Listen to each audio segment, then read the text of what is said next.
All right. Hey guys, let me know in the chat if you can hear me okay and if the sound's all right. My connection says that it's going strong, so I'm hoping it actually is. We'll see. Somebody put in the chat if it's still going, because now I'm just nervous that it's not. Okay. Give me a thumbs up if you can still see what's happening. So I'm just going to keep talking like this is actually happening. We'll see if it really is or not.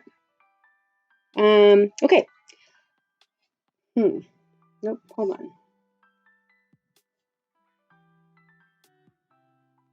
I see a yes from Christy. I think it's towards me.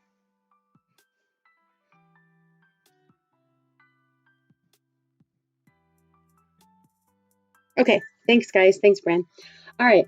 So what we're going to do tonight is I actually am kind of doing some homework that Bran, you gave me without maybe knowing it. It's a really cool video. I already watched it, but I was distracted by kids, and I want to make note of a few different timestamps in it to kind of make a little video with a compilation, highlights video later. So I thought that we could go ahead and watch it. I'm just going to get this up and playing here in just a second. Let me turn off the music here. Okay, so this video is about a guy named Yuri, I might butcher his name, Yuri Bezmenov, and I had never heard of him before. I actually had seen a really small clip of this film or this interview with him somewhere else along the line in the last couple months, but I had no idea who he was. And so thank you, Bran, for sharing this with me. And I just thought it was really interesting, and I thought that we would go ahead and you guys would be interested in it too. So hopefully you are. All right, and if not, then just keep on chatting. All right, so I'm going to go ahead and play this. Give me a thumbs up if the sound is good. He was inspector of land forces, Soviet troops stationed in countries like Mongolia, Cuba, East European countries. This is the picture taken at the entrance of my Institute of Oriental Languages. It's a part of Moscow State University.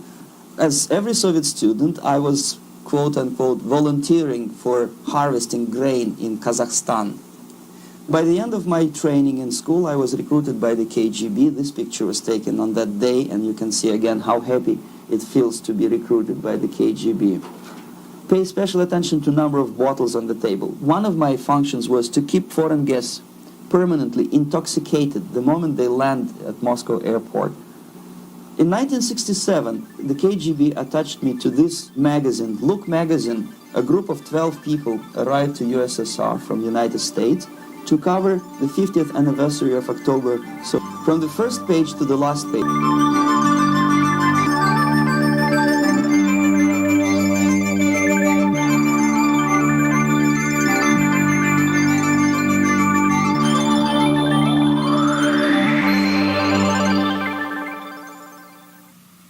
Our conversation is with Mr. Yuri Alexandrovich Bezmenov. Mr. Bezmenov was born in 1939 in a suburb of Moscow. He was the son of a high-ranking Soviet Army officer. He was educated in the elite schools inside the Soviet Union and became an expert in Indian culture and Indian languages. He had an outstanding career with Novosti, which was the press arm or the press agency of the Soviet Union. It turns out that this is also a front for the KGB. One of his interesting assignments was to brainwash foreign diplomats when they visited Moscow. And he'll tell us a little bit about how they did this and how they planted information which eventually wound up in the press of the free world. He escaped to the West in 1970 after becoming totally disgusted with the Soviet system, and he did this at great risk to his life. He certainly is one of the world's outstanding experts on the subject of Soviet propaganda and disinformation and active measures. Mr. Bezmenov, I'd like to begin by having you tell us a little bit about some of your childhood memories. Well, the most vivid memory of my childhood was Second World War, or to be more precise, the end of the Second World War, when all of a sudden United States, from a friendly to defeat Nazism, turned overnight into a deadly enemy.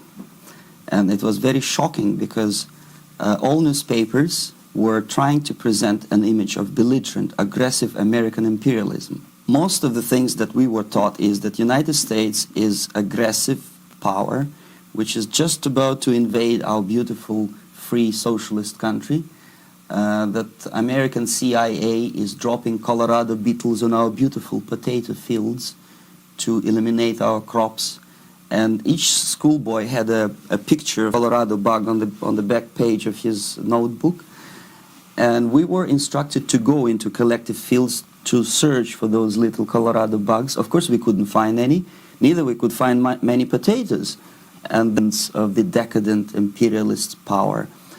The anti-American paranoia, hysteria in the Soviet propaganda was to such of such a higher degree that many less skeptical people or less stubborn would really believe that the United States is just about to invade our beautiful motherland, and some secretly hope that it will come true.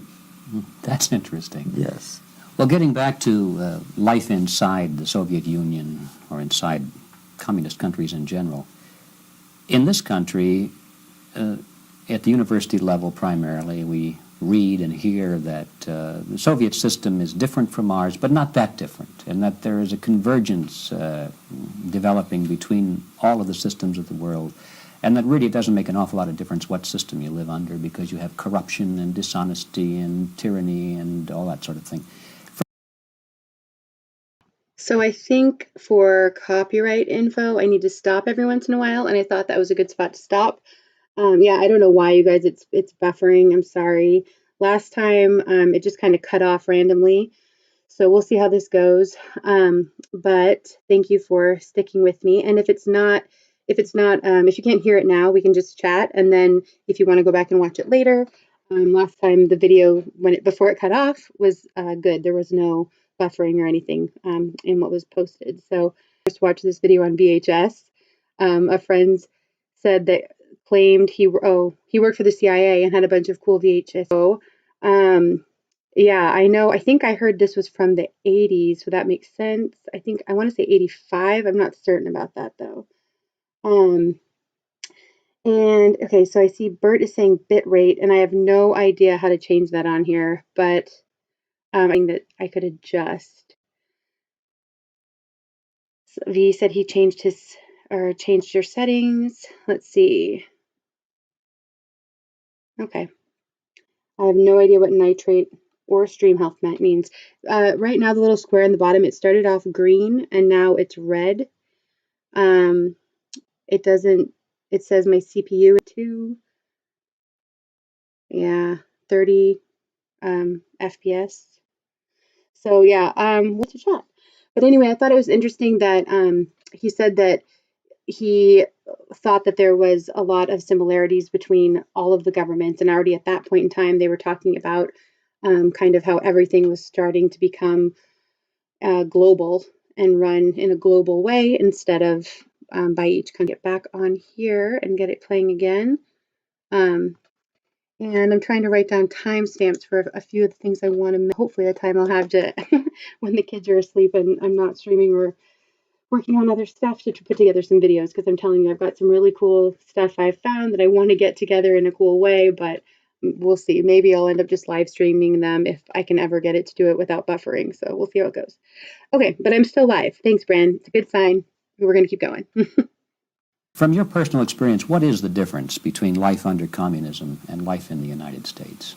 Well, life is obviously very much different for simple reason that the Soviet Union is a state capitalist economically. It's a state capitalism where an individual has absolutely no rights, no value. His life is nothing. It's just like an insect. He is disposable. Whereby in the United States, even the worst criminal is treated as a human being. He has a fair trial, and some of them capitalize on their crimes. They publish their memoirs in their prisons and get handsomely paid by your crazy publishers. The differences, of course, in the daily life are very various, depending on whom we are talking about. I never suffered from communism simply because I was brought up in a family of high-ranking military officers were open for me. Most of my expenses were paid by the government, and I never had any troubles with the authorities or with the police. So, in other words, I would say I enjoyed, or I had good reasons to enjoy all the advantages of so-called socialist system. My main motivations to defect had nothing to do with affluence. It was mainly moral indignation, moral protest, rebellion against the inhuman methods of the Soviet system. Well, specifically, what did you object to? I objected, first of all, against oppression of my own dissidents and intellectuals. And that was the most disgusting thing that I witnessed as a young man, young student, who was brought up at a very troublesome period in our history, from Stalin to Khrushchev, from total tyranny and oppression to some kind of liberalization. Second, when I started working for the Soviet embassy in India, to my horror, I discovered that we are millions times more oppressive than any colonial or imperialist power in the history of mankind. That my country brings to India not freedom, progress, and friendship between the nations, but racism, exploitation, and slavery. And of course economical inefficiency to this country. Since I fell in love with India, I developed something which by KGB standards is extremely dangerous. When an agent likes a country of assignment more than his own country. I literally fell in love with this beautiful country, a country of great contrasts, but also great humility, great tolerance, and philosophical and intellectual freedoms. My ancestors used to live in caves and eat raw meat when India was a highly civilized nation 6,000 years ago. So obviously the choice was not to the advantage of my own nation. I decided to defect and to entirely dissociate myself from that brutal regime. Mr. Bezmenov, concentration camps and the slave labor, now the general impression in America is that those things are part of the past. Are they still going on today, or what is the status? Yes. There is no qualitative change in the Soviet concentration camp system. There are changes in numbers, unreliable Soviet statistics. We don't know how many political prisoners are there in the Soviet. We know from various sources that at each particular time there are 30 million of Soviet citizens who are virtually kept as slaves in forced.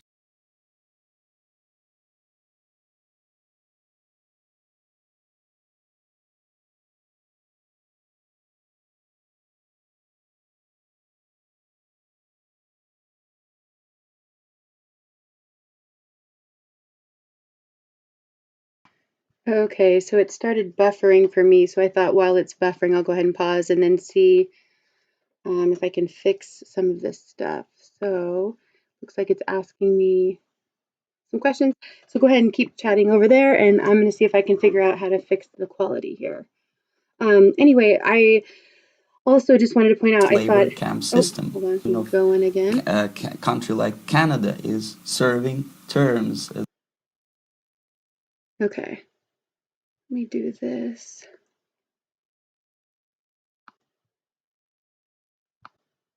For a second. Yeah, Scotty, I can't wait to see it either. That's going to be awesome. I hope you're going to do lots of live streams and videos for us to hear and enjoy. If any of you don't follow String Theory Austin, which is Scotty's channel, amazing music. His favorite, my favorite of his songs is his cover of Mother by Pink Floyd. It's really good. Okay. Yeah, what it's asking me about for quality is not going to make any difference on mine. So, too bad, so sad. Okay. Let's see here. I think it's working again. Nope. There we go. Get that back up.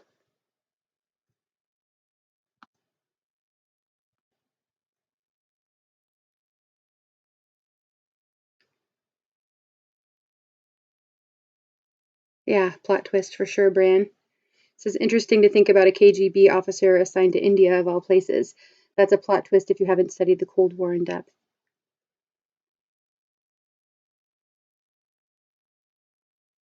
Yeah, guys, it's still buffering for me too over here, so we'll just let it do its thing for a second and see if it comes back up. There's so much great information in this, and like we've just gotten it started, but if not, then I will put the link in the description. Yeah, thanks, Bran. And we can just hang out for a little bit. My husband is actually here. He's not in the room with me right now, but he'll be back in a second, so he might jump in and say hi. Yeah, but I've found so many and different videos too. Another interview I saw was with a Frenchman in 1995, and that's another one I'm hoping to. Well, I was hoping the videos just so I can make sure it's working properly, but we'll see. So anyway, yeah, I've just been finding a ton of information. I mean, I know most of us are out there looking and trying to find what we can, which is harder and harder, unfortunately. And I feel like I've started to find some other platforms that work well for getting information out to others. I still like the format on this platform best. I think most of us do. So I'm hoping, we'll have some other platforms coming up still. I'm the pillow guy. I'm hoping his will eventually improve, and maybe we'll all end up in other places. But I think we've done a pretty good job in our network of staying connected with each other, and hopefully my Discord is a good place for that. And I know some of you also have Discords and channels going. So, I think it's really important that we stay connected as much as possible and have multiple places that we're doing that, so that we can make sure that we, if one of us, like our whole network says, if one person gets taken down, the next person will, kind of have them jump on. But for me, I'm also thinking for all of us who, or I guess I am right now, but for those of us who aren't really streamers as much as like in the chat and connected that way, I think it's really important for us to continue to stay in touch, even if a platform gets taken down. And that's why I have my Discord. So it's in the description if you're not in it already, or join. Okay, and I'm hearing from V that it only buffers when he talks. So I'm going to go ahead and scrap the video idea. And what I will pull up, hold on one second. Go ahead and close this. I'm going to pull up a quote that in my first stream, because I'm totally a pro at this. In my first stream, I set up and told you all about Thomas Merton, who has a favorite quote, which is actually I'm kind of showing you all my stuff right now. It's actually a prayer that he says. Let's see if I can figure out where it is on here. Yep, there it is. Okay. So Thomas Merton was an American Trappist monk. This is from Wikipedia, poet, social activist, and scholar of comparative religion. And that's because I already did before, but I wanted to share the quote by him. So hold on one second. I'm going to get it pulled up here.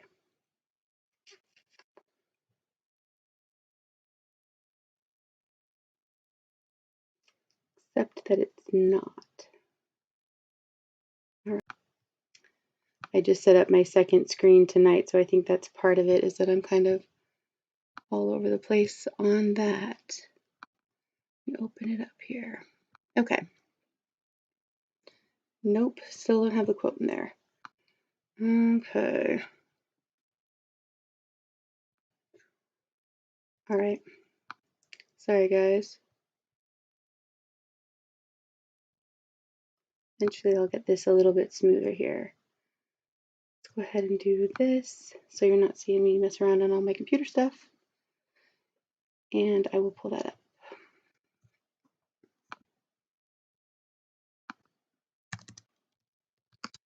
Because how this sort of came about, that I wanted to share this quote to begin with, is that Real Mighty Joe, who most of you or some of you know, was doing a stream, and he ended up having everybody kind of come in. Yeah, he had people kind of come in and share their favorite quotes.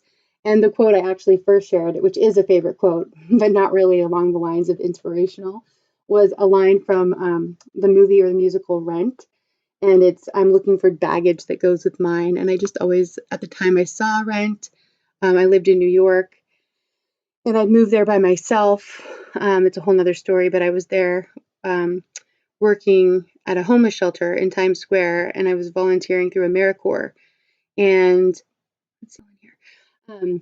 Anyway, and I kind of mentioned that a little bit before because I was living in an interfaith community, and that kind of ties in with Thomas Merton because he did a lot of work with all different religions and studied a lot of the Asian religions as well. So, okay, here is the quote. I finally got it. So it's by Thomas Merton. It's in a story called Reflections. It was a journal that he had actually, and it says, "My Lord God, I have no idea where I am going. I do not see the road ahead of me. I cannot know for certain where it will end, nor do I really know myself. And the fact that I think I am following your will does not mean that I am actually doing so. It does in fact please you. And I hope I have that desire in all that I am doing. I hope that I will never do anything. I know that if I do this, you will lead me by the right road, though I may know nothing about it. Therefore, I will trust you always, though I may seem to be lost and in the shadow of death. I will not fear, for you are ever with me, and you will never leave me to face my perils alone." And I just thought that was such, I mean, it's been a fitting prayer or quote for me for a really long time since I first heard it, which was several years ago. Um, but I just thought that it was really, oh, okay, yeah, sorry, there's a delay. I just thought that it was really inspiring because so often I think as a Christian, I'll just speak for myself, I feel like, there's somehow we get this idea that we're supposed to be better somehow than our fellow man or be somehow more perfect. And of course, we're all sinners, um, saved by faith. And so for me, I just thought this quote was really amazing because it kind of wraps it all up in that we never, I mean, it's very rare that I feel like I know for certain that I'm doing God's will or that I'm making the right choice. Maybe that's just me, but that's how I feel.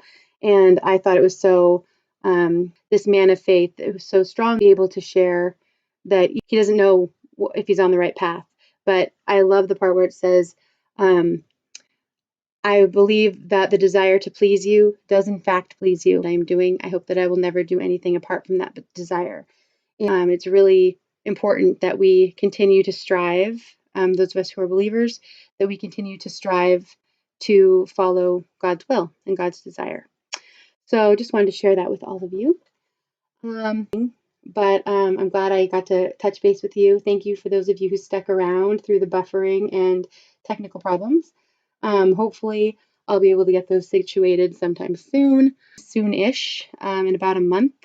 We are still uncertain as to exactly where. We have some good, but it's just tough to make those decisions, especially big decisions like, moving and with 2 young kids, all the details that are involved with that. And it's kind of crazy right now, along with the general craziness of the world. But we're actually getting pretty excited. We've been here for a while and we're ready for a change. So I think it's going to be good. I'm not sure what kind of good it's going to be yet because it kind of depends on where we're going. But anyway, it's kind of exciting. And yeah, I welcome any prayers that you guys have for me if I pop into your thoughts for discernment and just figuring out what path I'm supposed to go down. So anyway, I'm going to go ahead and put on some music and just chat. I'll be in the chat and we can chat for a few more minutes, and then I'll probably go ahead and end this. But thank you again for all of you who are in here with me. And I've just so appreciated getting to know all of you. And I'm excited for this, but also I'm excited for our Discord and for all of the amazing work I see everybody else doing, whether it's taking political action or it's starting to do prepping stuff, or whether it's growing a garden or just kind of everybody's figuring out their own stuff, and I'm just encouraged by each of you. So thank you for getting to know me and me getting to know you, and yeah, let's keep on talking.